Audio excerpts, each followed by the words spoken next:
Have you seen him? The handsome one with the beautiful dark eyes.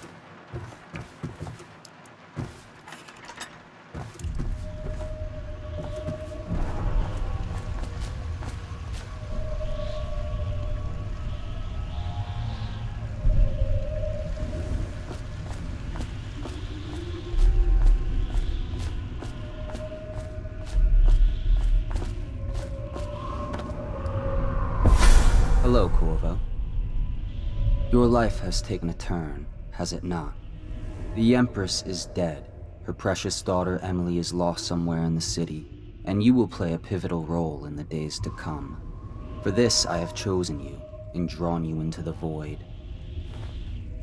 I am the outsider, and this is my mark. There are forces in the world and beyond the world, great forces that men call magic. And now, these forces will serve your will. Use this newfound power, my gift to you. Come find me. In the days that follow, your trials will be great, Corvo. Seek the ancient runes bearing my mark in the lonely places of your world, and at shrines raised in my name. These runes will grant you powers beyond those of other men. To help you find these runes, I give you this, the heart of a living thing, molded by my hands. With this heart, you will hear many secrets, and it will guide you toward my runes, no matter how they may be hidden. Listen to the heart now, and find another rune.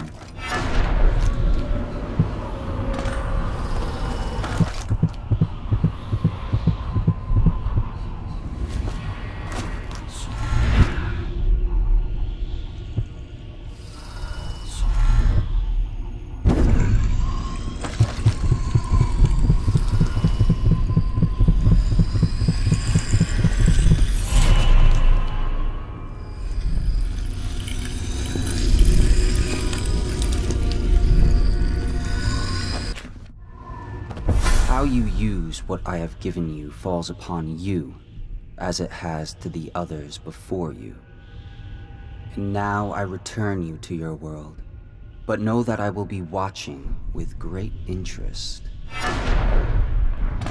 Granny, Granny, Granny, come out with me instead. Granny, Granny, Granny, you can't because you're dead.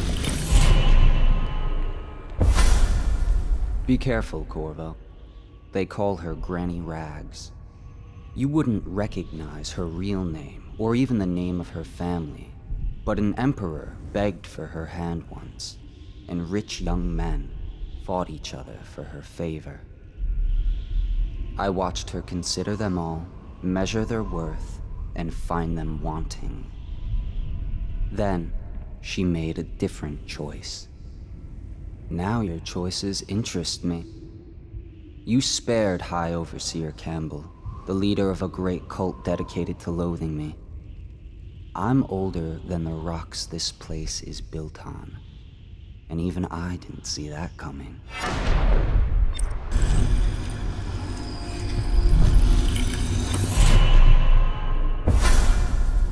Rivers change course over many lifetimes, and eventually all bridges tumble down. 1,000 years ago, there was another city on this spot. The people carved the bones of whales into runes and inscribed them with my mark. Children still find them washed up in the river mud. Anton Sokolov has made a great study of my runes, but he's not special like you are. He wasn't chosen, and he doesn't wear my mark, so he can't unlock their secrets. Sokolov believes there are specific words and acts that can compel me to appear before him.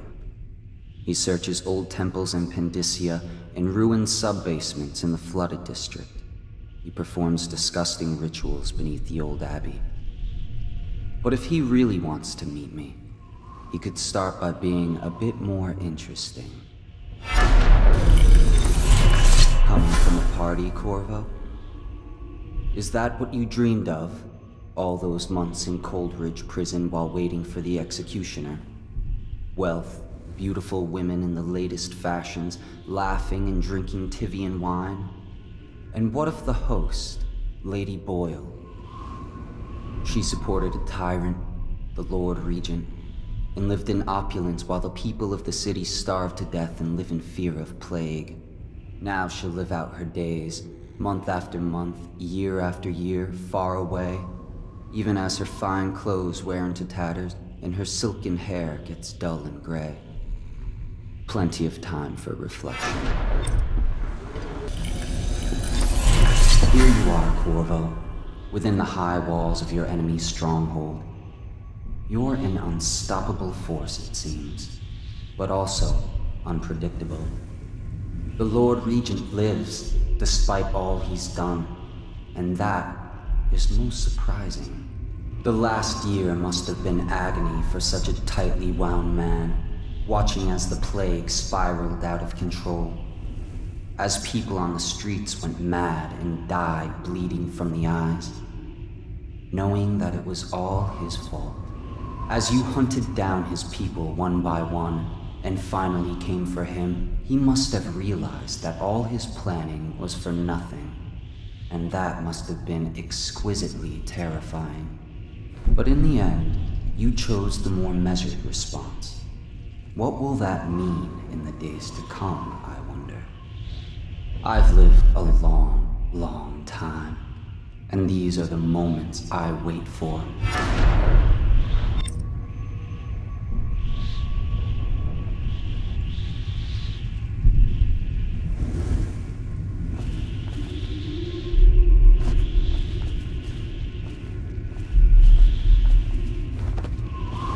Here you are at last, in a ruined and drowning world, held captive by the man who killed your empress, the assassin Dowd.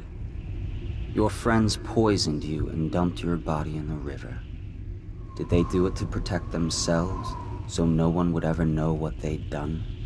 Or was it because they were a single move away from controlling an empire, and they knew you'd never let them manipulate Emily? Maybe none of these. Perhaps that's just the nature of man.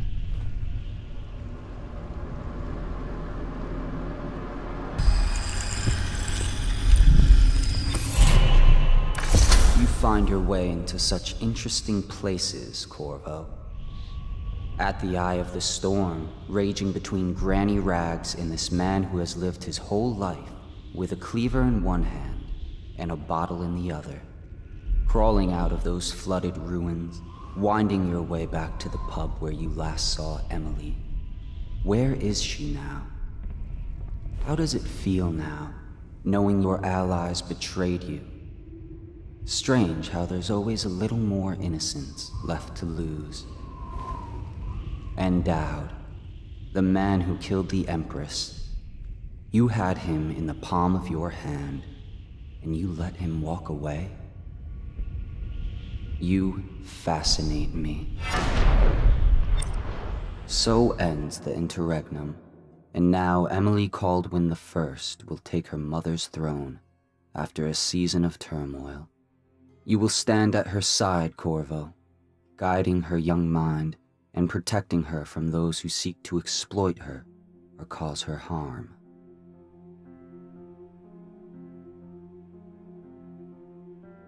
You watched and listened when other men would have shouted in rage. You held back instead of striking. So it is, with the passing of the plague and Emily's ascension, comes a golden age, brought about by your hand.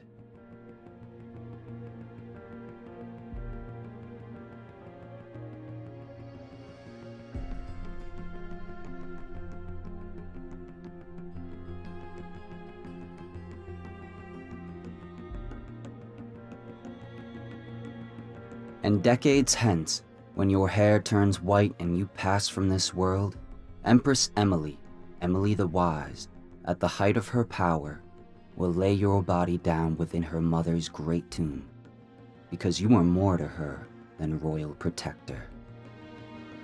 Farewell, Corvo. Long enough for all of the big and the small, where let's all of they stand.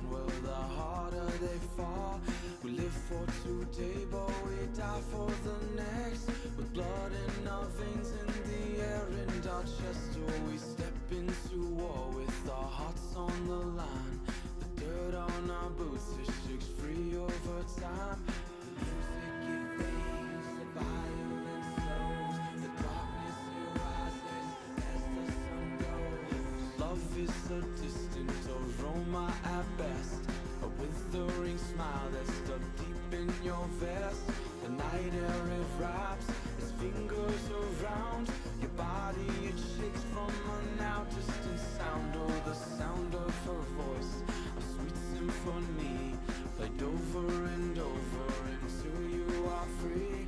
The music it fades, the violence slows, the rise as the sun goes. Can you feel the new day rising, climbing up the east horizon? They can't hold us down, we'll fight through each and every one will start new.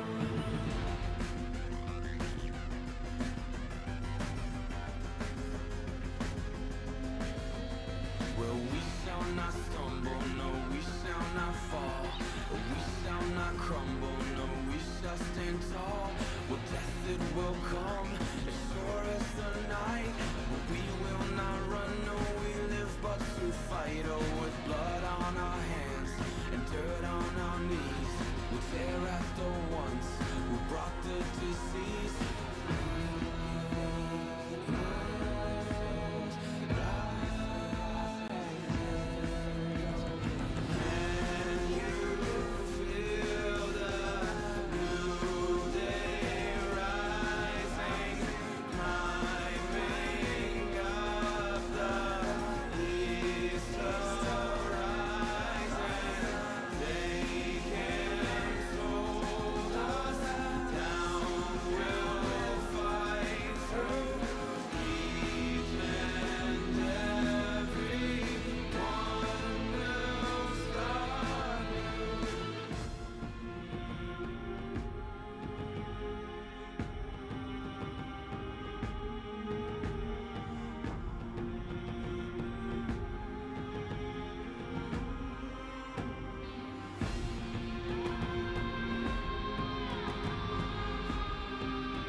No, don't go.